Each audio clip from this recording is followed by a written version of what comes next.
Bonjour et bienvenue pour ce nouveau numéro et aujourd'hui abordons un sujet plus léger que d'habitude puisque j'aimerais qu'on découvre ensemble les mutants non pas les plus puissants ou les plus forts mais bien ceux qui sont le plus éclatés au sol possible. Et on commence directement par exemple avec Lon'qu qui a du coup un long cou. On passe à la suite parce qu'après on a l'incroyable John Zander, il est bleu.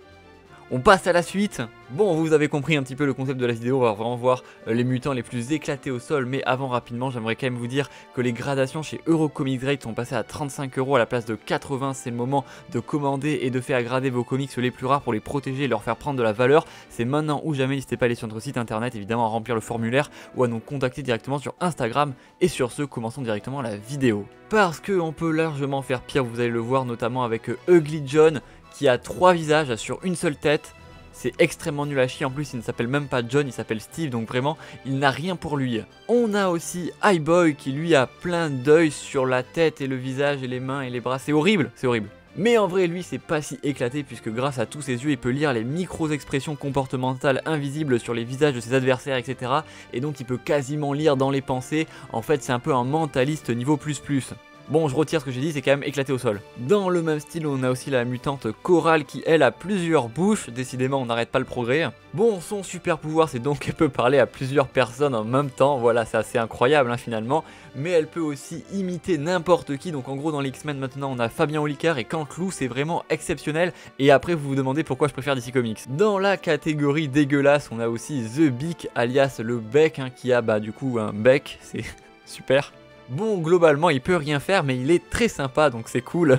Mais quand même, d'ailleurs, dans les New Warriors, on lui a donné une armure qui vole et qui peut tirer des explosions, donc finalement, ça passe. La question reste du coup, pourquoi est-ce qu'on donne pas ce type d'armure à tous les mutants qui ont des pouvoirs éclatés au sol?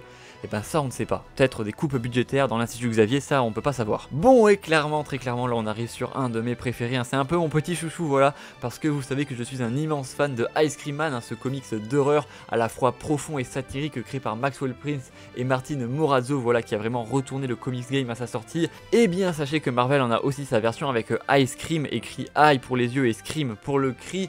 Le jeu de mots est pas terrible, on va pas se mentir. Mais qu'est-ce qui fait, vous allez me dire, Ice Cream? Eh bien, il se transforme en crème glacée.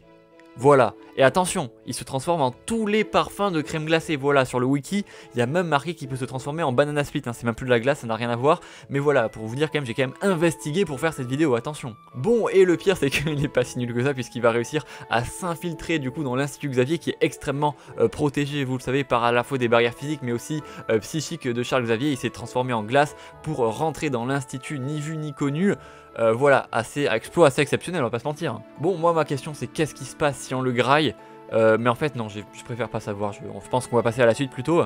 Et d'ailleurs le prochain mutant, je suis sûr que vous le connaissez, c'est quasiment certain, c'est Alex Clunley alias Zeitgeist ou Vomiman comme j'aime bien l'appeler évidemment. C'est celui qu'on voit dans le film Deadpool, et oui il existe vraiment dans les comics. Et le pire c'est que c'est un perso créé par Peter Milligan. Et pour ceux qui ne savent pas qui est Peter Milligan, c'est juste un des scénaristes les plus fins et les plus réfléchis du comics game. Peter Milligan, quelques exemples, c'est Animal Man, c'est Human Target, c'est Hellblazer, c'est Namor les Profondeurs, c'est Batman la résurrection de Ra's al Ghul. Mais Peter Milligan c'est aussi Vomiman, donc voilà, comme quoi on peut être un des plus grands scénaristes de comics mais aussi s'accorder voilà de temps en temps des petites folies. Et d'ailleurs lisez Shade the Changing Man, c'est un des meilleurs runs de comics ever, lisez-le s'il vous plaît, c'est très bien. Voilà, Peter Milligan, allez tous, quand il y a marqué Peter Milligan vous lisez, voilà, posez pas de questions, faites-moi confiance, il a fait beaucoup de X-Men, c'est vraiment génial. Et restons dans la catégorie vomi et acide et tout ce qui est un petit peu dégueulasse aussi finalement, parce qu'on a aussi Robert Erdman qui lui est littéralement de la cire vivante. C'est que du bonheur finalement, mais vous le savez si vous aimez la cire, ce qui est très peu probable, ou si vous êtes pyromane, mais la cire est très hautement inflammable. Voilà, tous les gens qui ont eu Fight Club, ils sont là, ouais j'ai la ref évidemment, parce que vous allez le voir du coup à Robert Erdman, sa technique de prédilection c'est donc de s'auto-immoler par le feu, puis ensuite de jeter des parties de son corps enflammées sur ses ennemis. Méthode interdite d'ailleurs par la Convention de Genève, ça voilà, il faut le savoir. Et après on s'étonne que Magneto ne soit pas d'accord avec les méthodes du professeur Xavier, mais en même temps t'es mal professeur, putain, c'est quoi? Qui a eu cette idée? Qui a eu cette putain d'idée? Parce que quand même, moi je me pose la question, mais la première fois qui s'est inflammé, qui s'est foutu le feu à lui-même, il pouvait pas savoir qu'il allait survivre. C'est quoi cette idée? Mais bon, trêve de plaisanterie, il est temps de parler du meilleur pire, j'ai réussi à mettre meilleur et pire dans le titre de la vidéo, je sais je suis très bon, mutant finalement de la planète, j'ai nommé Bailey Hoskins. Car Bailey, lui, était un jeune homme qui rejoignit l'Institut Xavier très tôt et qui avait vraiment hâte de découvrir ses pouvoirs de mutant extraordinaires. Et lui qui d'ailleurs répondait sous le nom de code Exceptional, allait bientôt découvrir son puissant pouvoir, à savoir l'explosion. Car en effet son corps modifié par ses cellules mutantes était capable de produire une explosion extrêmement puissante. Mais par contre, c'est à usage unique. Voilà, donc le mec se fait exploser puis ensuite il est mort. Voilà, bah écoutez, on fait ce qu'on peut hein, finalement, c'est un creeper dans Minecraft, je sais pas quoi vous dire. C'est vrai que ça fait très, comment dire, technique de guérilla orientale, voilà, c'est pas ce à quoi tu t'attends quand t'es un civil qui vient se faire sauver par les X-Men, ça fait un petit peu daté comme méthode, on va pas se mentir.